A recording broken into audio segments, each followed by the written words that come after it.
Hello friends, welcome to my channel room and test. আজকে আমি ডিমের কষা তৈরি করা শেখাচ্ছি।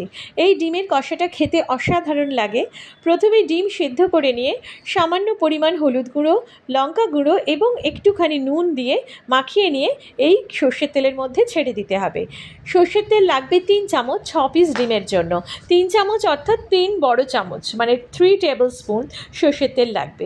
এই রান্নাটাতে সর্ষের তেলটা একটু বেশি পরিমাণ লাগে। এবার ডিমটা যখন লাল লাল হয়ে ভাজা হচ্ছে সেই সময় আমি পেঁয়াজগুলো সরু সরু করে কুচি কুচি করে কেটে নিয়েছি। খুব পাতলা পাতলা করে পেঁয়াজটা কাটতে হবে, মানে খুব মোটা হবে না, খুব সরু সরু করে পেঁয়াজ কুচি হবে। ডিম দেখো লাল লাল ভাজা হয়ে গেছে, ডিমটা আমি সাইড করে তুলে রাখলাম।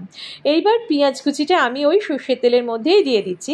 যে তেলটুকুনি রয়েছে ডিম ভাজার পর সেই তেলের মধ্যেই কিন্তু আমি পেঁয়াজ কুচি দিয়ে দিচ্ছি।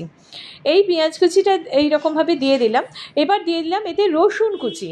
আচ্ছা বলে দিই, একটা গোটা পেঁয়াজ নিয়েছি, বড় একটা গোটা পেঁয়াজ, আর রসুন লেগেছে 8 থেকে 10টা কোয়া রসুন, এবং সেই রসুনটা কিন্তু কুচি কুচি করে নিয়েছি, বাটার দরকার নেই, কুচি দিলেই হবে। দিলাম আদা বাটা। এবার ভালো করে মশলাটা কষিয়ে নেব। দেখো একটু মশলাটা ভাজা ভাজা করে নিচ্ছি। এই ভাজা ভাজা করতে করতেই এতে দিয়ে দেব টমেটো কুচি। আচ্ছা, এই রান্নাটাতে টমেটো একটু বেশি পরিমাণ লাগবে। 6টা ডিমের জন্য 2টো বড় টমেটো কিন্তু অবশ্যই দিতে হবে। দেখতে পাচ্ছ টমেটোর পরিমাণটা কতটা বেশি দিয়েছি। আর যদি ছোট সাইজ টমেটো হয় তাহলে কিন্তু 3 পিস দিতে হবে। টমেটো কুচি আর পেঁয়াজ কুচি এই সব একসাথে মশলাটা হাই ফ্লেমে কিন্তু ভাজা ভাজা হতে থাকবে। বেশ কিছুক্ষণ ধরে ভাজা ভাজা হবে, যতক্ষণ না টমেটোটা পুরো ম্যাশড হয়ে যায়। দেখবে আস্তে আস্তে ভাজা হতে হতে টমেটোটা একদম মিশে মিশে গেছে। যখন দেখবে মিশে মিশে গেছে তখন বুঝবে যে তোমার গ্রেভিটা তৈরি হয়ে এসেছে। তখন ডিমগুলো দিয়ে দেবে। এতে দিয়ে দেবে পরিমাণ মতো হলুদ গুঁড়ো, পরিমাণ মতো লঙ্কা গুঁড়ো, কাঁচা লঙ্কাও দিয়ে দিতে পারো।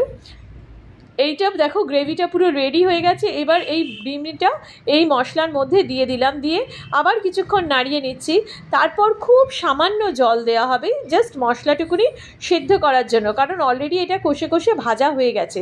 এবার সামান্য পরিমাণ জল দিয়ে দেবে, দিয়ে একটু ঢাকা দিয়ে দাও। রান্না দেখবে রেডি। একটু নুনটা কিন্তু টেস্ট করে নিও। এই রান্নাটা যখন এই বর্ষাকালে, মানে ওই একটা সময় হয় না, কিছু খেতে ইচ্ছে করছে না, ভালো লাগছে না, ঠান্ডা লেগেছে, সর্দি হয়েছে, এই রকম সময় কিন্তু এই ডিমের কষাটা অসাধারণ খেতে লাগে। মানে তাতে পুরো তোমার গরম ভাত সবটাই উঠে যাবে এই রকম যদি ডিমের কষা থাকে। তো এই ডিমের কষাটা অবশ্যই ট্রাই করে আমায় জানিও কেমন লেগেছে। আর নামানোর আগে একটু গরম মশলা গুঁড়ো আর ধনেপাতা কুচি ছড়িয়ে দিও। রান্নাটা কেমন লাগলো অবশ্যই কমেন্ট করে জানাবে। প্লিজ শেয়ার করবে, কমেন্ট করবে, সাবস্ক্রাইব করবে, আমার সাথে থেকেও আমাকে সাপোর্ট করো, তাহলে এরকম আরও রান্না আমি শেয়ার করতে পারবো। আজকের মতন এখানেই আসছি। দেখা হবে আবার পরের ভিডিওতে, আবার একটা লোভনীয় রান্না নিয়ে। এই রান্নাটা কিন্তু অবশ্যই তোমরা ট্রাই করে আমাকে কমেন্ট করে জানিও। টাটা।